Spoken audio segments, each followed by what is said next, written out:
ఇలా మెత్తగా కలుపుకోవాలి ఫ్రెండ్స్. కొంచెం 20 మినిట్స్ ఆగనివ్వాలి. దాని తర్వాత పాలకవర్తో స్టవ్ తెచ్చుకొని ప్యాన్లో గారెలు పెట్టుకోవడం. ప్యాన్ ప్రెస్ అయిపోయింది. ఇలా స్టవ్ తెచ్చుకొని ఆయిల్ పెట్టుకోవాలి. కొంచెం మగ్గాలి.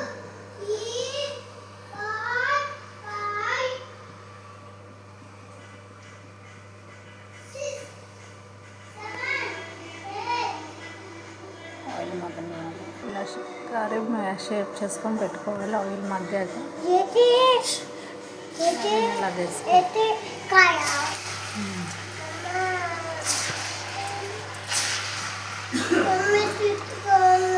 రోస్ట్